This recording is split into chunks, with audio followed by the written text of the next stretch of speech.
Devilishly effective psychological love techniques. Part 1. From the first meeting to the first date.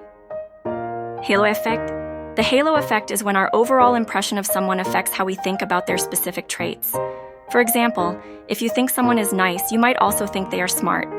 Improve your beauty and make an impression with your posture and grooming. However, as people tend to get tired of beautiful women after 3 days, this effect only lasts for the first time and does not last long. Propinquity effect. The more often one comes into contact with another person, the more likely it is that one will form a friendship or romantic relationship with that person. If there is someone you are interested in, try to get involved in his daily life by meeting him as often as possible. By saying good morning every morning and chatting casually, you can make him think, maybe I like you. However, if he dislikes you from the beginning, he will continue to dislike you no matter how many times he meets you. Norm of reciprocity. People tend to feel obligated to return favors after people do favors for them. For example, if you give someone a compliment, they will want to compliment you back. If you give them advice or a gift, they will want to give it back. Keep an eye on him and seize the opportunity to do something for him. The feeling of wanting to repay you will grow in his heart. This effect comes into play when he has some leeway in his mind, so you should build up mutual trust. Also, be careful not to ask for too much in return, as you will end up being disliked. It's okay even if he starts to hate you. Benjamin Franklin effect. When he helps you, he thinks, I helped you because I like you.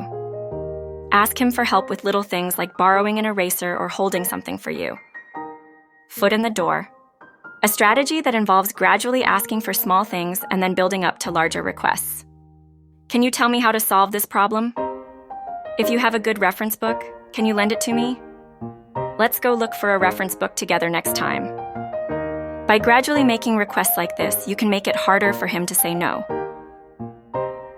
Double bind. Give him 2 options and create a situation where he has to choose one. If he helps you look for reference books, then ask him, let's go to a cafe or a restaurant. Either way, you can continue dating. Mirroring. People tend to like people who behave in similar ways. Try to imitate his tone and actions. Morabian's communication theory. Face-to-face communication is 55% nonverbal, 38% vocal, and only 7% words. Always speak in a bright, high-pitched voice. He will have a positive impression of you. Peak-end rule. People judge their experiences largely based on how they felt at its peak and at its end. No matter what happens on the way, when you say goodbye, say, I had a great time today, with a sparkling smile. He will remember your last moments, so you will have a good impression of how fun you were. Continue to part 2. Please subscribe to the channel.